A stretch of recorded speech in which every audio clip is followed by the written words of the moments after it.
underline. Omong dikit tapi nyelekit. Bersama Om Bob. Temukan di channel YouTube Om Bob Indonesia. Om Bob, pelaksanaan sistem penerimaan peserta didik baru atau PPDB sekarang ini mendapat sorotan dari Perhimpunan Pendidikan dan Guru karena adanya praktik pungli dan juga jual beli kursi. Bagaimana Om Bob menggarisbawahi masalah ini? Ya, penerimaan sistem murid baru ini kan sudah berlaku hampir 7 tahun atau 8 tahun ya. Yaitu yang melakukan, yang merubah sistem yang selama ini ada menjadi sonanisasi. Ya, jadi penduduk di sekitar sekolah itu baru bisa diterima di sekolah itu.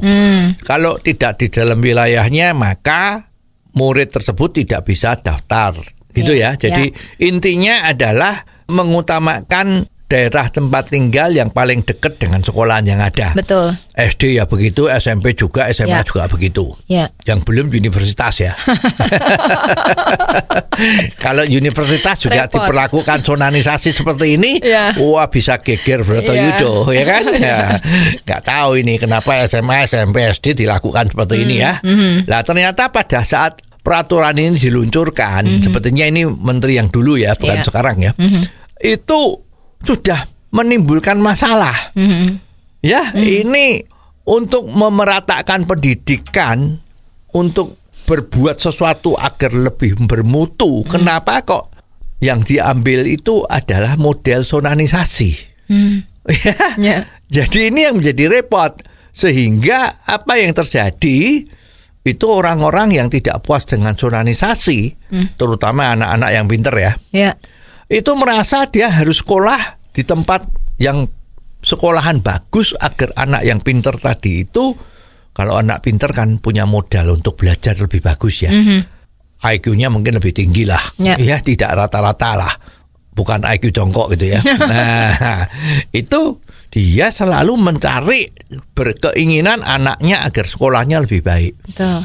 Maka dengan adanya pembatasan sonanisasi ini, kan ya seperti hukum dengan ada permintaan sama penawaran kan. Orang kalau kreatif kan harus berpikir bagaimana supaya anak saya bisa sekolah di tempat lain yang sekolahannya itu bagus. Tapi sonanisasinya nggak bisa. Apa yang terjadi? Ya berusaha kan. Dalam waktu yang singkat, misalnya ini mengurus surat pindah. Ya kan? Dari penduduk wilayah A, penduduk pindah menjadi penduduk wilayah B. Jadi supaya ada di sekolahan yang B tadi itu. Nah, ini kalau yang minta banyak gimana? Nah, inilah ya, jadi terjadilah yang namanya jual beli. Indonesia ini kan sudah orang pada tahu kalau apa-apa itu bisa diperjualbelikan. Yang beda cuman harganya berapa, wani piro gitu kan. Nah, ini terjadi juga. Ya, sonanisasi ini. Jadi yang berwenang menerima itu mungkin ada oknum-oknum kepala sekolah kan. Bukan semua kepala sekolah ya. Oknum-oknum kepala sekolah, wah ini sekolahan gua ini lagi favorit nih. Tapi banyak orang yang masuk tapi kok bukan sonarnya, bukan satu sekolahan sama kita. Bagaimana caranya ya? Yang dipikirin adalah bagaimana caranya supaya bisa diterima, tapi ada embel-embelnya wani piro tadi itu. Ya, terbukti kan sekarang kemarin itu ada di Bogor yang sempat keluar beritanya itu banyak sekali itu. Berapa transaksinya yang bisa diterima ya, kalau nggak salah ada yang satu sekolahan menerima lebih dari 20 atau 30 siswa. Terus juga kemarin yang di Jawa Tengah juga ada ketahuan kalau minta duit, katanya sih alasannya untuk bangun rumah ibadah ya. Gitu, tapi akhirnya kan kepala sekolahnya juga dipecat ya, uangnya dikembaliin lah ya, gini kan. Lah sebetulnya itu memang aturan ini tuh sudah nggak betul. Kenapa dipertahankan terus sampai sekarang 7 tahun atau 8 tahun? Ini kan mestinya harusnya begitu jalan setahun udah nggak bener, bila perlu sebetulnya sebelum jalan itu harus dipikirkan lebih masak.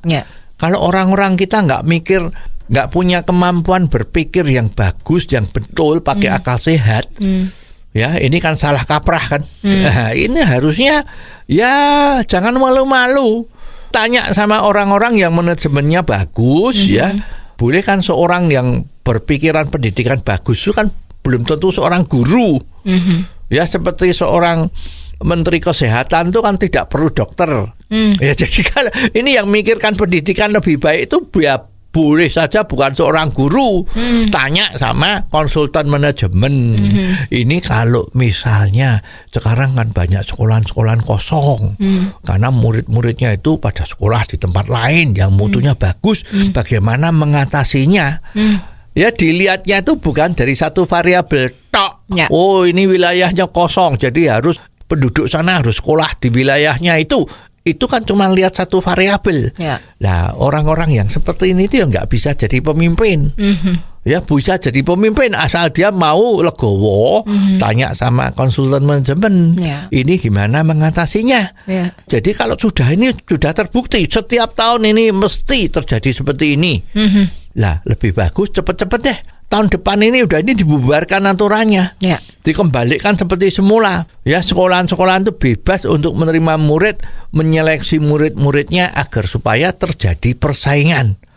Murid-murid kalau terjadi persaingan mutu ya, maka anak didik kita akan belajar lebih giat.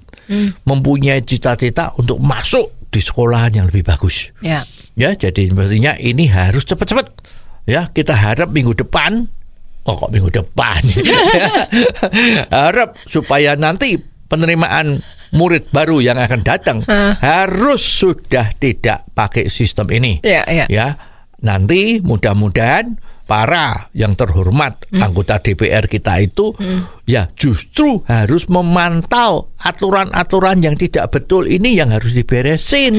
Ya, jangan yang dipikirkan tuh bukan ini. Ya. Yang apa itu Om Bob yang dipikirkan selama ini? Ya, kita sering lihat kan itu yang Dewan Terhormat itu kalau rapat-rapat paripurna banyak kursi kosong kan itu nggak tahu lari kemana deh ya. Oh, jadi begitu ya Om Bob. Jelas deh sekarang. Terima kasih Om Bob untuk waktunya. Sampai ketemu lagi di waktu yang akan datang. Underline.